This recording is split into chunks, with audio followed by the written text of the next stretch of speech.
used up and poured out, so depleted. You are my light, you make things right, so I stand undefeated. When that infantry platoon got attached to us, those guys were intimidated by us. You know, we had beards, you know, we didn't wear, there's stuff that we did, conventional forces weren't allowed to do, okay? So they were like, holy hell, these guys are crazy. But Tim's a phenomenal guy, heart of gold, man. That guy, I remember right before he got hit too, he carried that ice cold Gatorade in his cargo pockets, right? And he's handing them out to all of us. We had been out walking in front of the trucks while they're all driving in the air-conditioned trucks, all that. We're out full kit walking in front. You know, it's hot as hell out there in Afghanistan. And so we pushed into this valley. Timothy's unit drove all the way from Kandahar. Took them about 2 weeks to get to where we were at, you know, multiple IDs and whatnot. So it took them a while to get there. About mid-September. It was about 50 meters up top of the hill. The rest of us was about halfway down the hill where the trucks were parked eating MREs, and that's when the bomb goes off. And right away, you know, you knew something was wrong because it just felt weird. So I go taking off running up top of the hill, and you know, there's smoke and shit everywhere. And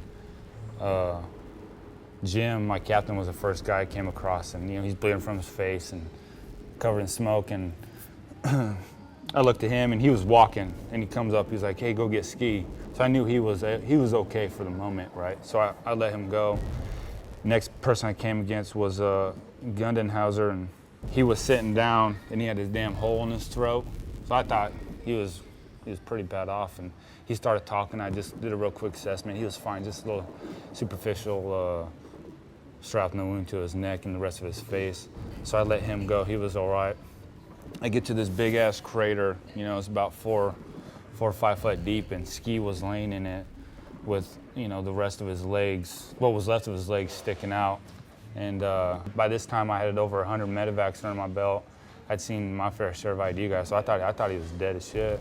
It was my first American soldier that had lost that many extremities, and the majority of my medevacs were the Afghans, either the Afghan National Army soldiers or the Afghan National Police. You know, those guys are always duking it out with the Taliban or stepping on IEDs, or driving over the damn things, or domestic disputes, man. I'd treated so many stab wounds or child abuse, you name it, man, we treated it.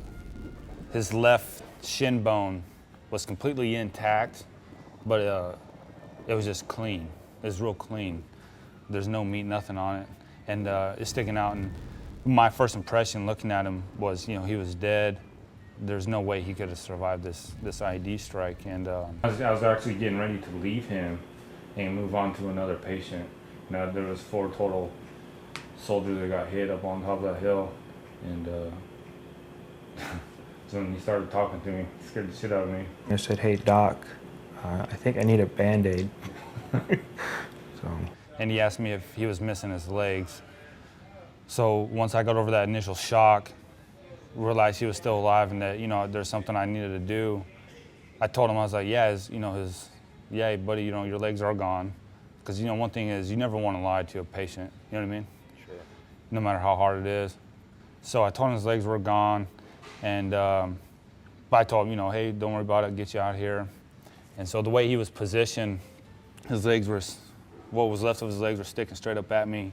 So I took that time to hurry up and slap my tourniquets on him. You know, he wasn't bleeding right away, and a lot of times, I don't know if you've dealt with amputations, they don't bleed right away, you know, because blood vessels constrict. So you got a little bit of time to be able to put these tourniquets on this patient before they start bleeding out, because once those muscles relax in those arteries or veins, you know, then the blood really starts gushing. Then you just lost that battle. So I got these tourniquets put on. A couple soldiers come up on this hill. We get Ski up out of this hole, and I noticed he had, he's almost missing his right arm. There wasn't much left of his right arm, so I get 2 more tourniquets from these other soldiers put on his arm. And I grab him, and I roll him over onto my lap, you know, because one thing you always want to check, if there's injuries to the front, always assume there's injuries to the back. I roll him over, and, you know, sure enough, he was missing his ass cheeks and most of his lower back. And, you know, through us all, you know, I'm calling for stuff. Hey, go get my aid bag, go get my litter, go get this and whatnot. And And as I roll ski over, my aid bag comes up, and I need to take out all the gauze that I could, just start stuffing, and I was elbow deep in this dude, just stuffing these holes before they start bleeding real good. And they're just plugging all these dirty ass holes. His right arm and both his legs, they were still smoking, they were burnt, charred. There was really it was just a nasty wound, In Afghanistan, you got this moon dust, we call it moon dust, and it's just this layer of dust that's probably two foot thick, and every time an IED goes off, it throws all that shit right into you, and especially with a blast injury, everything comes up, and it just shot all that inside of ski. He was covered in that. His skin was burnt, just charred flesh, and it was. In a way, it kind of helped that heat, kind of cauterized some of those blood vessels, which helped me out, made my job a lot easier to control some of that bleeding. But his arm was it was a mangled mess, and I really didn't think he was going to keep that either. And just got a tourniquet on it, and like you said, just try to clean it out as much as you can. Infection is one of the biggest killers out there for U.S. soldiers. Is the ulnar nerve is one of the 3 major nerves in your arm, and I'm missing anywhere from 6 to 8 inches of the ulnar nerve right in here inside my arm, my right arm. I'm missing about half of my bicep and 3/4 of my tricep. As you can see here, the wound looks pretty small, but when it actually happened, before they started fixing it, this skin piece from here was actually above my knee, my elbow, and this piece of skin was actually down inside my armpit. So it was severely larger than what it is now, and just, I don't have full feeling in my hand, and I don't have full function, but I still have my hand. Dustin did everything he could to help me keep my arm. He made sure it was cleaned out. He did the best he could to clean it out, to be there to help get the circulation going. He helped wash my arm, move my arm around so that way it would continue to move. I had 4 tourniquets. I always carry a tourniquet on each extremity of mine, and I always preach that to everybody I'm around as well, because if you get your left arm blown or shot off, you can use your right arm. Or your left leg, you always got tourniquets everywhere because you don't know what you're gonna go missing. So I ended up putting 2 tourniquets per leg on ski. So I got the bleeding controlled, right? But there's not enough volume in the tank, right? So I tried to get an IV started in his arms, and I couldn't, because he had lost so much blood, his blood vessels had collapsed. So I have this called an intraosseous, an IO, a fast IO is what it's called. Basically, it's this big orange handle with like 20 needles in a circle coming out, and when all those have equal pressure on it, a center needle fires, right? So you gotta press as hard as you can right on this. The sternum's where you put it. Yeah. You just put it right here and you push. You fucking push. You gotta push real hard. Like I was caving this dude's chest in, and he's a big guy. You'll see tomorrow. Cave his chest in, just to get that thing to fire. And I've used it a couple times on the Afghanistan people over there. Those guys are little dudes, 120, 130 pounds, and I'd damn near feel their backbone on their sternum, just trying to get that center needle to fire. But what it does, so it puts a needle into the sternum, okay? From there, you can administer IV fluids, drugs, whatever, just like you can into a vein. It goes in the bone marrow. Just a little bit slower, but not that much, okay? Yeah. My thing was I need to get this guy.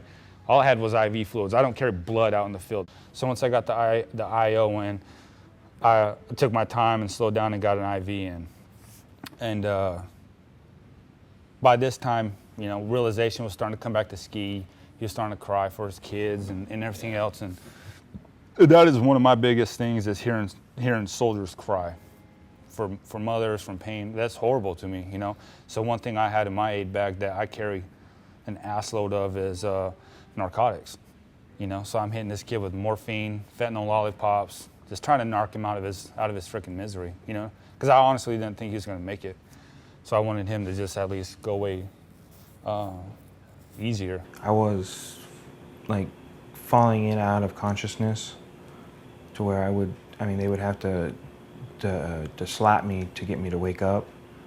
But I just remember trying to talk to the guys and try and make jokes to try and get them to be not as scared as I felt on the inside. So I just wanted them to know that even though I was a mangled mess, that I was still inside there somewhere. So I get him on this little ass litter, and we pick him up and we start moving him down this hill.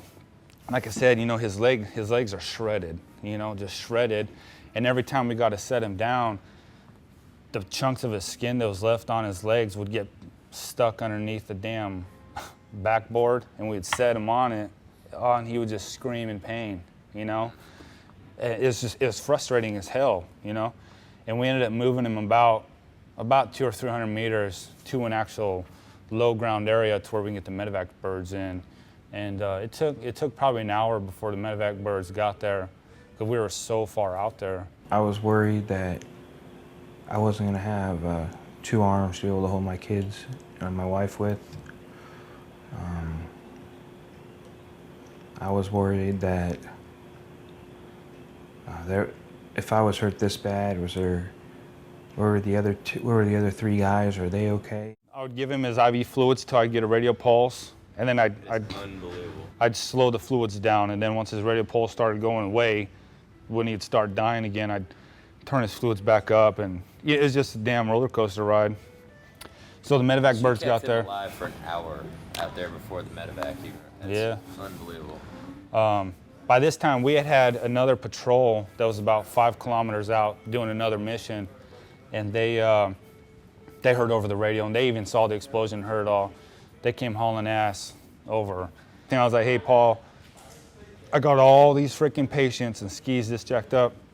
I'm getting on the medevac bird to keep his ass alive to CAF, because it was another 45-minute flight to CAF. So I took my top off. Took my top off, left my weapon there, my kit, everything.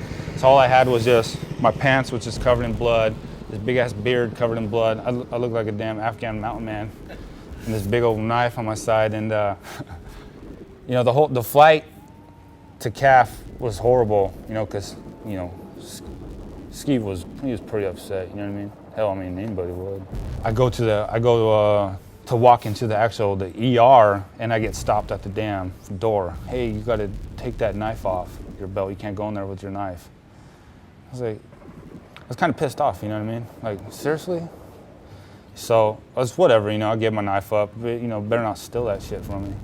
And I go in there, you know, there's thousands of doctors and nurses running around, and you know, I went and checked on each person, make sure they was handed off good, and went outside, and then I was able to lose it then, you know what I mean? Because this whole time I had just been balling that shit up, and the whole time, another thing that I was fighting was not only trying to save Ski's life, but the soldiers around him while I was working on Ski, they were losing their damn minds, crying, screaming, shooting, you know, they were losing their minds, and I was, if you're gonna do that, get the fuck out of here. Ski don't need to be seeing this, you know what I mean?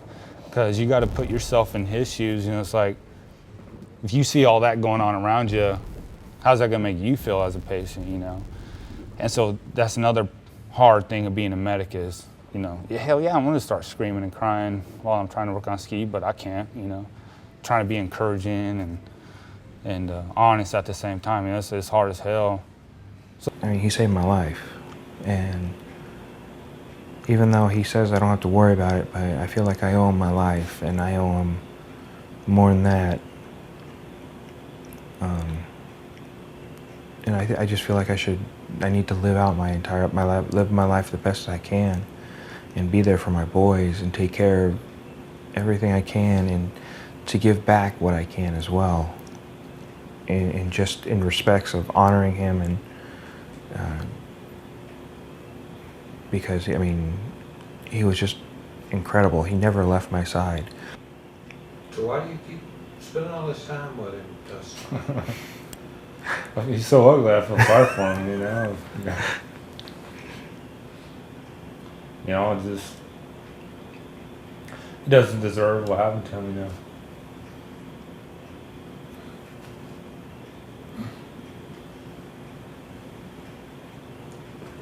You've had like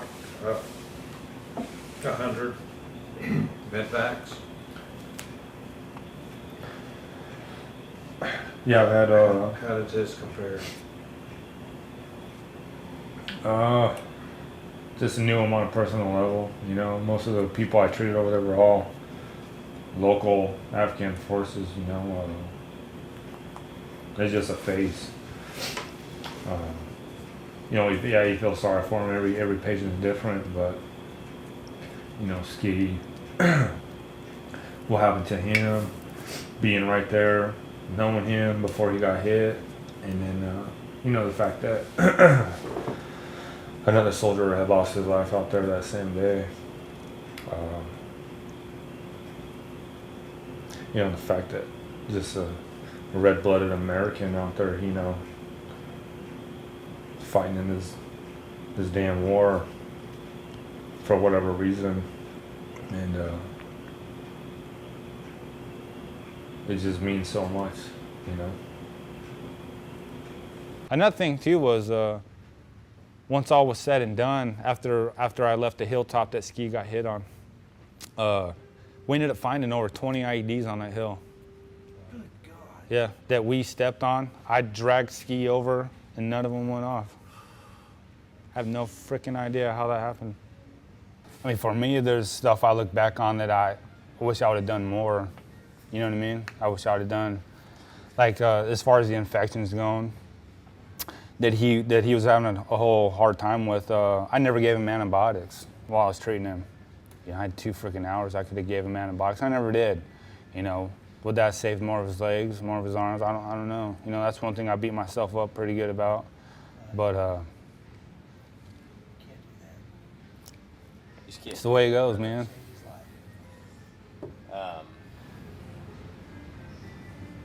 So what are you gonna say to him? Probably crying too hard, you know what I mean? Have you seen pictures of him? I mean, have you? He has, I've seen videos of him walking. It's pretty cool.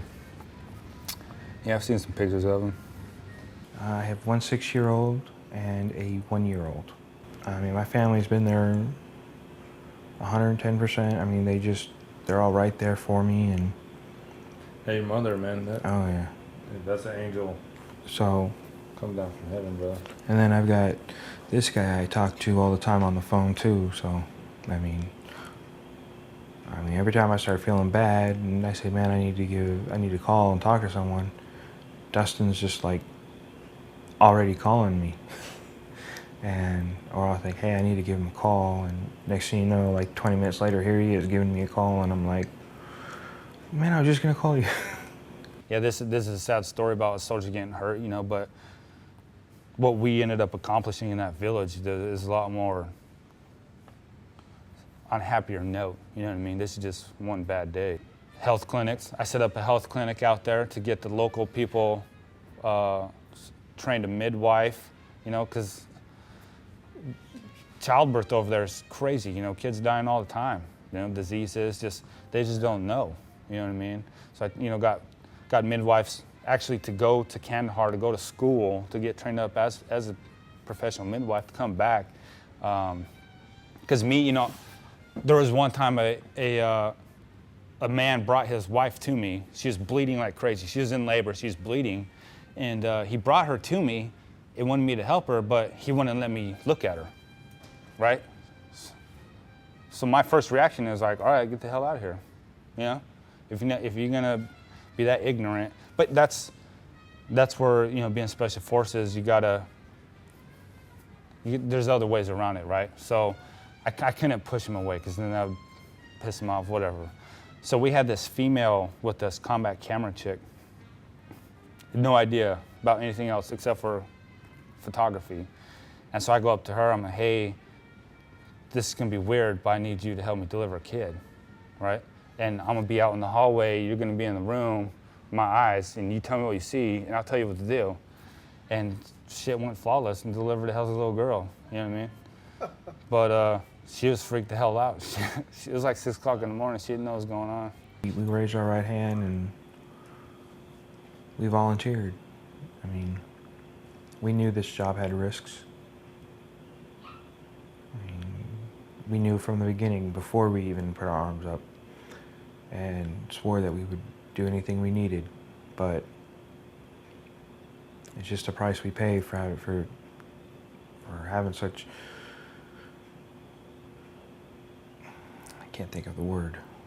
I want people to know, you know, there's still a war going on out there. You know, there's people like Ski that, you know, came home without his damn legs and the use of most of his right arm. You know, completely innocent. The biggest heart I've ever seen in anybody in my entire life. Can't dwell on that shit too long. You know what I mean? Yeah, I think about it all the time. I think about everything all the time. You know, I got a daughter, she'll be 3 June 1st. Yeah, those 2 girls are saving grace right there. I was a infantry sniper in Iraq, in Ramadi from 2005 to 2006, and I just, I know it sounds corny as hell, but I got tired of shooting people, you know what I mean? I figured I needed to be a medic to try to make myself some type of peace with whatever's out there. So I figured if I become a medic, try to give back from, you know, what I took, maybe that'll help me deal with something. You heal these wounds, unseal my tomb, and I'll rise undefeated. You fill my cup when I'm used up and poured out, so depleted. You are my light, you make things right, so I stand undefeated. Brought forth an idea of potentially reuniting Tim with Dustin Wisdom, who was his medic who actually saved his life. Dustin, we reached out to him and we asked him if he would be willing to come meet Tim and reunite with him for the first time. They talk every week, they correspond on a regular basis, but they've never actually met in person. He was so excited, and we arranged for him to bring his family to Washington, D.C. so that we could reunite Tim and Dustin.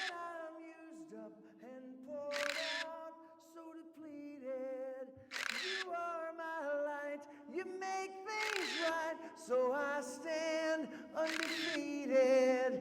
When war comes round, you stand my ground as I fall so mistreated.